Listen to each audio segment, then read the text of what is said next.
نصیحت کا اثر۔ پیارے بچوں، پہلے وقتوں میں کسی کو کوئی بھی حاجت درپیش ہوتی یا کوئی مشکل ہوتی تو وہ حاجت مند کوئی کام کرنے سے پہلے مشورہ لینے کے لیے کسی بزرگ کے پاس ضرور جاتا تھا۔ اسی طرح ایک غریب اپنی غربت کی شکایت لے کر حضرت شیخ سعدی کے پاس گیا اور کہنے لگا کہ میرے بچے زیادہ ہیں اور میری آمدنی کا کوئی ذریعہ نہیں ہے، اب مجھ میں فاقہ کی ہمت نہیں رہی۔ کئی مرتبہ خیال کرتا ہوں کہ یہاں سے کہیں اور چلا جاؤں، مگر یہاں سے چلا گیا تو میرے بعد یہ لوگ مجھ پر طعنہ زنی کریں گے کہ اپنی اولاد کے متعلق یہ کتنا بے مروت نکلا کہ اپنی سہولت اور آرام کے لیے اپنے بیوی بچوں کو تنگ دستی میں چھوڑ کر چلا گیا ہے۔ آپ ہی کوئی مشورہ دیں، آپ تو علم حساب کے ماہر ہیں، مجھے کسی بادشاہ کی نوکری میں دے دیں، آپ کا احسان ہوگا۔ حضرت شیخ سعدی نے اس سے کہا کہ بادشاہ کی نوکری کے دو رخ ہوتے ہیں، اول رزق کی امید اور دوم جان کا خطرہ۔ عقل مندوں کی رائے کے مطابق رزق کی امید پر جان کو خطرے میں نہ ڈالو۔ اس شخص نے کہا، اے شیخ، یہ میرے سوال کا جواب نہیں، آپ کو میرے دکھوں کا اندازہ نہیں ہے۔ جب میں خیانت نہیں کروں گا تو بادشاہ کیوں مجھ پر غصہ ہوگا؟ تو حضرت شیخ سعدی نے اسے ایک لومڑی کا قصہ بیان کیا کہ ایک لومڑی کو بھاگتے دیکھ کر لوگوں نے پوچھا کہ تجھے کیا مصیبت آن پڑی کہ تو اتنا دوڑ رہی ہے؟ تو اس نے کہا، میں نے سنا ہے کہ شیر کو بیگار میں پکڑ رہے ہیں۔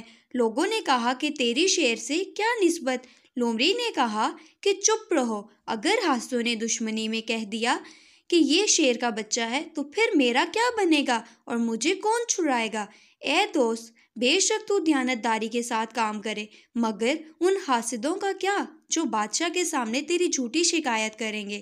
تیرے حق میں کوئی بولنے والا نہ ہوگا، لہٰذا تیرے لیے بہتر ہے کہ تو روکھی سوکھی کھا کر گزارا کر، بادشاہ کی ملازمت کا خیال دل سے نکال۔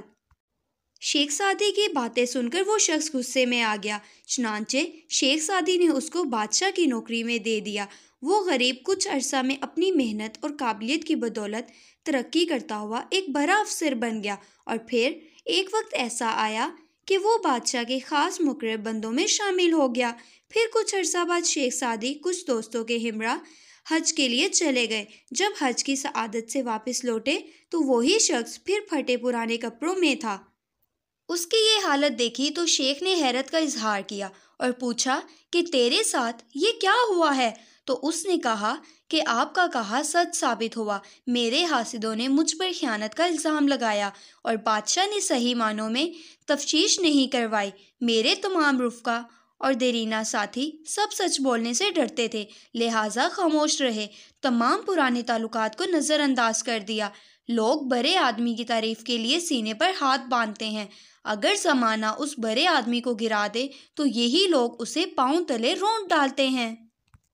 حضرت شیخ سعدی نے اسے کہا کہ تو نے میرا مشورہ نہ مانا، اور میں نے تجھ سے نہیں کہا تھا کہ بادشاہوں کی نوکری دیا میں رہنے کے مترادف ہے، جس میں بڑا خطرہ ہے، اور میرے کان میں نصیحت کی بات نہیں پہنچتی؟ تو کیا تو جانتا نہیں کہ میرے پاؤں میں بیریاں پڑ سکتی ہیں؟ اگر تجھ میں دوسری مرتبہ ڈنگ کھانے کی سکت نہیں ہے تو بچھو کے بل میں کیوں انگلی ڈالتا ہے؟ نصیحت ضرور نفع دیتی ہے، دانا شخص اپنے تجربے اور علم کی بدولت تمہیں کوئی نصیحت کرتا ہے، جبکہ بیوقوف شخص اپنی ناتجربہ کاری اور کم علمی کے باعث سراسر نقصان اٹھاتا ہے۔